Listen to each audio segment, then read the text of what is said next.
I've been privileged to be the FFA advisor here at the Cass Career Center in Harrisonville since 2003. I come from a long line of previous advisors that gave a lot and contributed a lot to this wonderful organization over those years. So we're very fortunate here in Harrisonville that we've had a lot of longevity in our advisors that have been here. The first advisor, Mr. Day, was here for about 17 years, and then Mr. Gardner was here for about 20, and Mr. Piercy for 28, and there's been other advisors throughout those time periods. But very, very fortunate to have a rich history here in Harrisonville with the Cass Career Center FFA chapter. I really enjoy the complexity of the job, but also working with youth. You know, every day that I come to work is going to be a little bit different of a day. Different challenges, working with students out in the shop, working with students out in the greenhouse, trying to teach them skills that they're going to use in whatever career field they go into. A lot of our students will go into the agriculture field, but we really try to give our students life skills that are going to help them in no matter what field they go in after. Yeah, I was privileged to be an FFA growing up. I did not have the opportunity to come here to the Cass Career Center. I grew up in Higginsville, Missouri, about an hour and a half away. But when this job came open in Harrisonville at the Cass Career Center in 2003, I kind of asked a lot of people that I knew around the area in Cass County and asked about the history and asked about the expectations of working here at the Cass Career Center and serving as advisor. And this chapter and this program has a lot of people really think highly of it, very admirable of it, and so I was really anxious to apply for the job. And so the National FFA organization started in 1928. It actually started in Kansas City, Missouri, was where the first convention was held, downtown in the Hotel Baltimore, which no longer stands, but 33 farm boys from across the nation were attending the American Royal, and they decided to form a national organization called the Future Farmers of America. And so it started in 1928 in Kansas City. There for a few years, Harrisonville did not have its own chapter. Harrisonville, experienced difficulties of the Depression and funding during the Depression, and then happened to have World War II.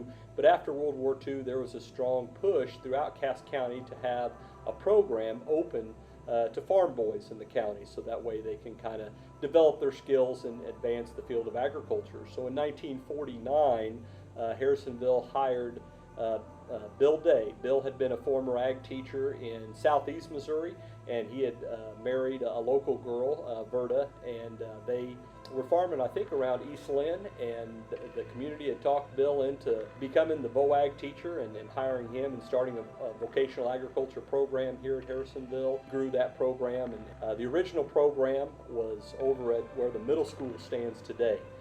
So if you can imagine, between the current gymnasium and I guess the two-story structure, which I think used to be a three-story structure, but there was a ag shop that was built there in the late 1940s, early 1950s that housed the agriculture program. And what made it very unique there from the get-go is it really had a lot of community support. The community really jumped in and bought in and really supported that program. Then in 1974, they moved from that location and came into the Cass County Vocational School that we know as the Cass Career Center today. And at that time, that we started inviting other schools to come down here, Raymore Peculiar particularly, but all the surrounding schools throughout Cass County, some in Bates County, some in Jackson County that did not have vocational agriculture programs. We invited them to come down and take classes. Something's happened there that either we were doing a pretty good job or a heck of a poor job, because as I look back now, every one of those schools except one, I think, have a VOAG program of their own, which was, they were more better able to spend more time with their students.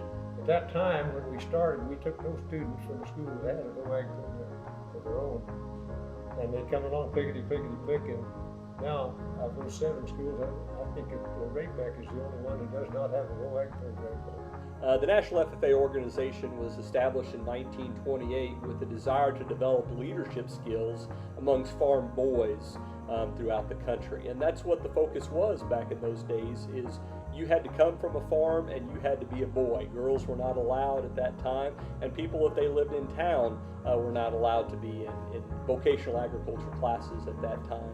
And just as America changed and America grew and evolved, so did our organization, FFA, and it even changed here at the Harrisonville chapter, the Cass County chapter.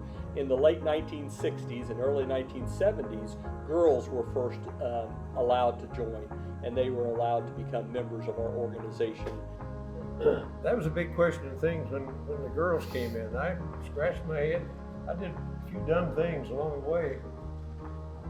The other one was when the girls started teaching. So that was always a challenge for some of those old guys. We didn't know if that was going to work or not. My wife was the first one to come from Midway. And this is a funny little story about Mr. Gardner, but he caught us holding hands one time and, in class, and said, you can either quit that or we'll separate you. So she might have wished that you would have separated us, but anyway. We had our own restroom out there, but it's just one restroom for the boys. When the girls came in, we didn't know for sure what. I was kind of wondering how that was going to work out. But it worked out okay. We never had a bit of problem. You'd be surprised at that. Unless we had problems I didn't know about, but it was pretty obvious if we did. We didn't have, but I think my senior year might have had 4 girls in the chapter. There were 2. It's kind of like the Lions Club. We were always a bunch of old guys around down at the hotel downtown. Now then the women are running the Lions Club. And I think if you look at the looks of things, they're trying to run the FFA too, and doing a pretty good job of it. In addition, in the late 1960s, we tried to diversify the amount, the type of students that we had. Not only students that were interested in production agriculture and farming, but we tried to broaden out to areas like agribusiness and horticulture, veterinary medicine, those fields that support agriculture and production agriculture. And so our membership really grew. And here in the local chapter, when we became the Cass County VOTEC in 1974, we added additional teachers, and then the number of courses that we were able to offer our students broadened as well, just like it did across the United States. The 1980s was a very difficult time in agriculture and production agriculture, so our membership kind of dropped throughout the 1980s because of those hard times, and people didn't see a bright future in agriculture. A little refocusing of agriculture and education and FFA in the late 1980s kind of picked up steam in our chapter and picked up agriculture, steam in agriculture throughout the United States, and we've seen a steady increase of membership since the lull period of the late 1980s. We've been very, very proud of that. One thing that our chapter and FFA really provides an opportunity for is give students that hands-on experience to work with other young men and young women, and they're going to build on each other. They're going to develop teamwork. They're going to develop those cooperation skills that are going to be needed in their future. We do that through a lot of different approaches. Our students are involved in committees and in charge of planning our activities, and so they have to work together. They have to rely on each other. They have to depend on other people pulling their weight, and so that develops some skills. Nobody's going to come in and save them. There's not going to be an adult there like a mom and dad to come in there and fix what they mess up. So they're responsible for their own projects and their own activities they do. And we try to make a well-rounded, holistic type of student here, not just developing their technical skills, but also developing the leadership skills that needed to be successful. Public speaking was probably one of the keys in my life. I was scared to death to get up in front of a crowd, and I still don't enjoy it really, but it got me over the morbid fear of it. If I remember right, I think all these guys all participated in some parliamentary procedure contests too. Oh, yeah. That was quite a thing at that time. That's something I always remember being an 8th grader. The parliamentary procedure team came in and gave us a demonstration. And Mike Ellis and Jim Harmon, and I forget now who some of the other guys were that were in it, but they just did a fantastic job, just click, click, click, everybody jump up and stand up and raise your hand, and stuff just went on, and it really impressed me on how a meeting should be run. And so all the different boards and stuff that I'm on now, I remember those things that I learned being in parliamentary procedure, to help speed up a meeting. Sometimes you always get that one meeting, where everybody just stands there and looks at each other. Well, yeah, I second the motion, or you move it, or try to keep stuff moving along to help the president. But that was something that really stuck in my mind, is the parliamentary procedure team that demonstrated. I think it was started in 2002 was trap shooting.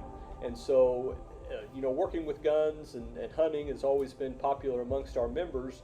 And a few FFA chapters from throughout the state of Missouri got together in the 1990s and had trap shooting as an activity with the conservation department involved to teach gun safety and make sure that students are doing it the appropriate way. And so our chapter started in 2002 with a trap shooting team. We went down to the University of Central Missouri and competed down there, and then through funds provided by the National Rifle Association, as well as other grants that we've got from Midway USA and so forth, we've been able to grow and develop our trap shooting team and members. We have about 30 members each year come out and compete in different trap shoots. We go down and compete against 15 other FFA chapters in a fall league down at Settles Ford outside of Adrian, and then we also go to the district and state shoot in the spring that's held at Lynn Creek, Missouri at the Missouri Trap Shooters Association. There's a lot of different things they can be involved in, but one of the things that we really push for is what we call the state FFA degree. It used to be called the state farmer degree. We just call it the state FFA degree. It takes a well-rounded person to be awarded that state FFA degree. Only about 3% of our members ever can achieve that degree. If they get the state FFA degree, then they can apply for the American FFA degree, which is even harder. They say less than half of 1% of FFA members will ever go on to achieve the American FFA degree. So to get those advanced degrees in our organization, it takes not only a strong supervised agriculture experience project, whether it be raising animals or raising crops or working at a job, takes tremendous amounts of hours of work that goes into that project over a number of years, but it takes good grades, it takes good leadership in FFA, it takes participation in many FFA activities over a number of years. So it takes our students sometimes 4 or 5 years in order to accumulate a project big enough and participation in FFA activities enough to qualify for the state FFA degree. State farmer degree at Columbia was a surprise. I did not get that on my agriculture projects. I got that on my building projects. I built some ferrying houses, which was an individual 8x8, and they call them, style-wise, they was called modified A ferrying houses. And I built those dudes and painted them up, and anyhow, and I done that my sophomore, junior, and senior year. I think I turned out about 4 or 5 of them total. I'm not sure. And those projects is what carried me through for the state farmer degree. It wasn't. The chapter started in 49, and I got my degree in 79. That's 30 years, and I was the third one. And since then, in the 40 years since then, there's been 75 American farmer degrees. We also do other leadership events by taking students to the National FFA Convention, which for years was held in Kansas City. It's also been held in Louisville, Kentucky, and now it's in Indianapolis, Indiana. That's one of the worst things I think Kansas City ever did, was let the FFA Convention get away, because it was so good for this area.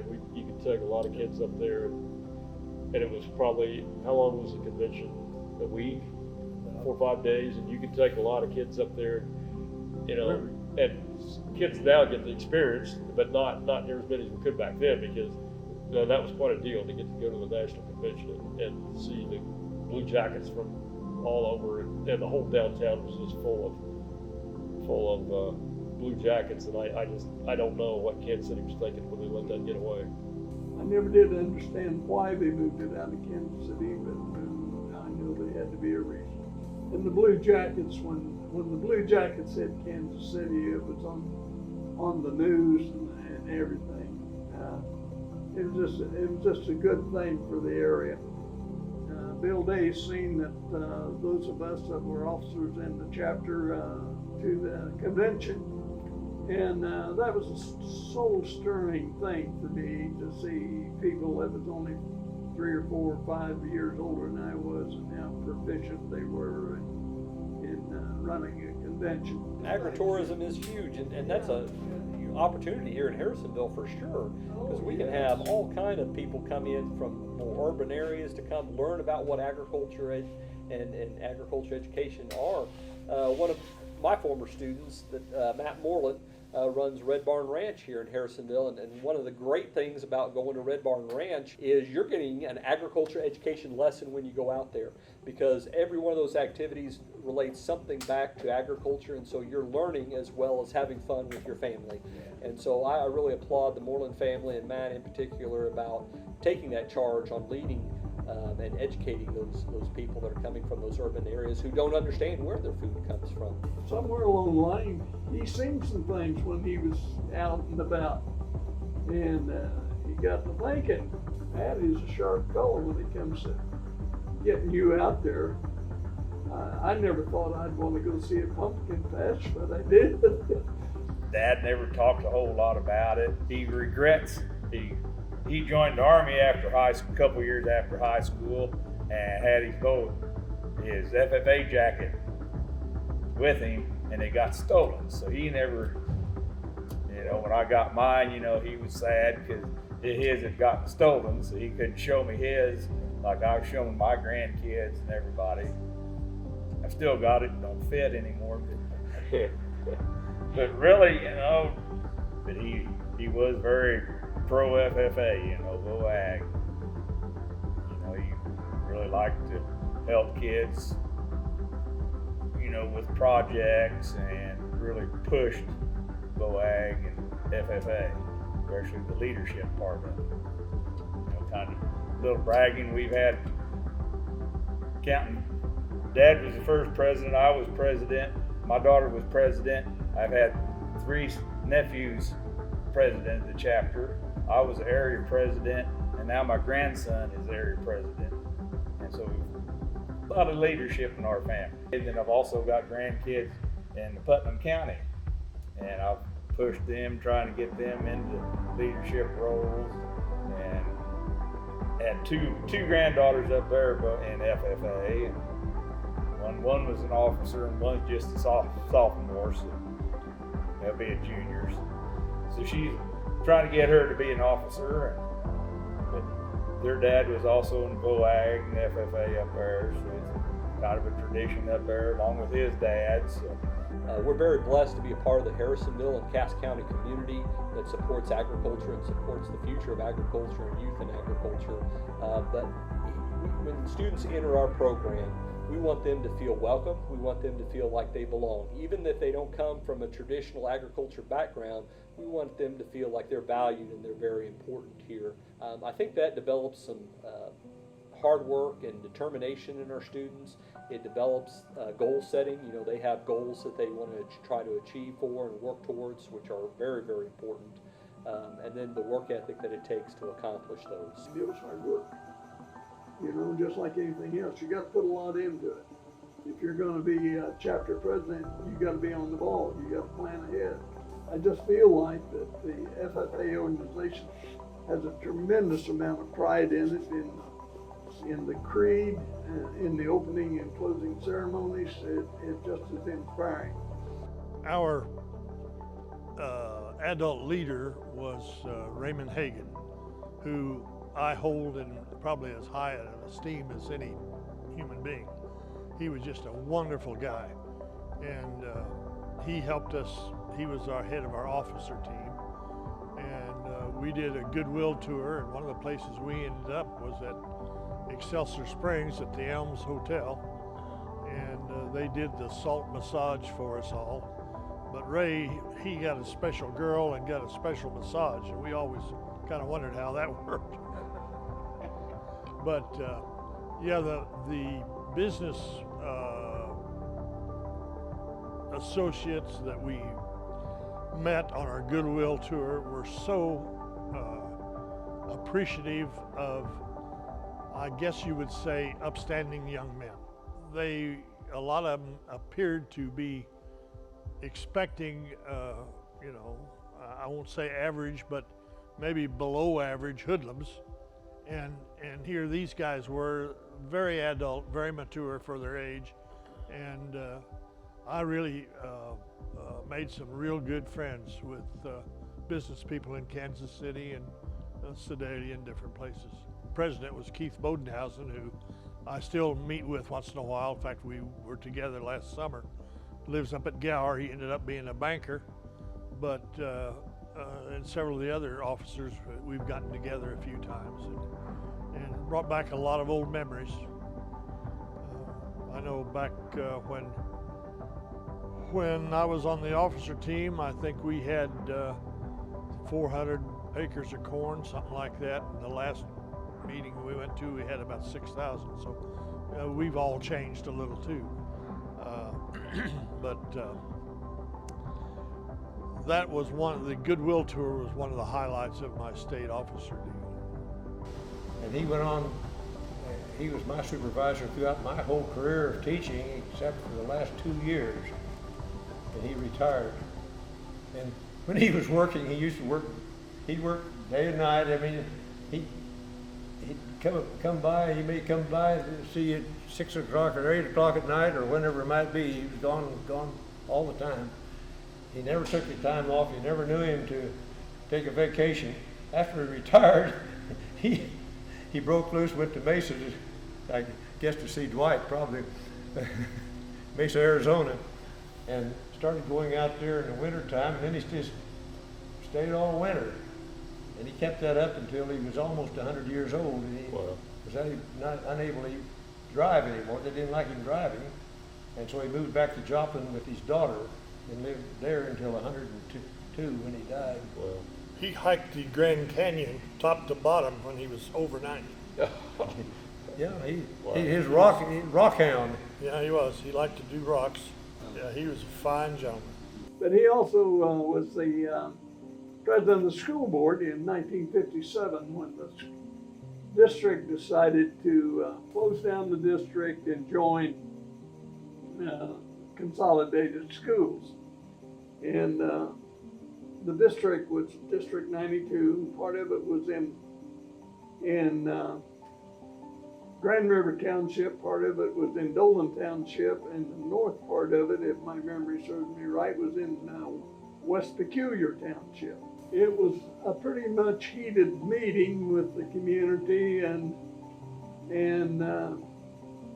anyhow, long story short, toward the end of it, one man got up and he said, I think we ought to take this district and join the Harrisonville district, District 9, and so our boys can go and study ag.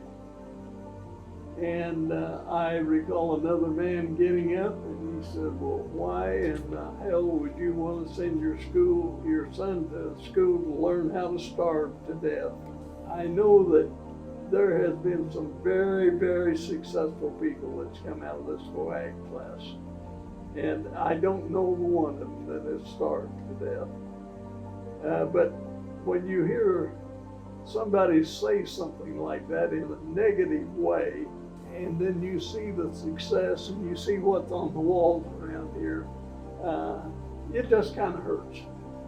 Negative thinking just doesn't do anybody any good. But I've often wondered if that man ever had an opportunity to see the good that the BioAg class done and the FFA organization has done. We've been very fortunate to have a lot of national competitors, people that have made it on to the national level in our organization.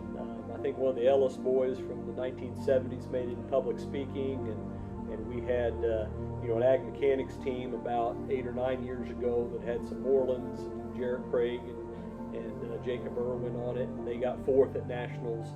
Here in the last few years, we've had a young man that's really delved into the field of agri-science. Mr. George Freeze, won a national proficiency. George Freeze, past Carter Center at the Bay of Missouri. Advisors, Jason Dickard and Marshall Strait. with an agri-science project he developed by applying gibberellic acid to sugarcane to speed up the growth of sugarcane. Sugarcane is much more efficient source of ethanol, and so if we can start growing sugarcane in Missouri by speeding up its growth, then maybe we can get more efficient ethanol production. And here in 2023, he's been named a national finalist for the American Star in Agri-Science. So we will find out the first part of November at the National FFA Convention if he is the American Star in Agri-Science. So he's done extremely well in FFA in the area of Agri-Science. I've got 2 grandsons here now, and so when we're out driving around looking at crops or whatever, trees or whatever, I just keep talking, because hopefully something sticks like Mr. Gardner did with me. You know, these kids, teenage boys, look at me like, you know, why is this even important? But I just keep talking, because sometime down the road, they're going to, hey, you know what, I think Papa talked about that. Gets me to the annual dinner, you know, and awards banquet. You get out the little pamphlet there and you look through there, and you know everybody on there. You know, all the past presidents, all the American farmers. They're still in the area. A lot of them still in production ag or in businesses, like they said. You know everybody. And so I think that's a good foundation for the county. You know, the Harrisonville area. I've talked a lot. You have, and So- you shared a lot of good information. Do you want to come in here and talk a little bit? Yeah, I'd be more than happy to after the rest of your. Fair enough. Fair enough. We come back and sit right there. You want me to move those hams?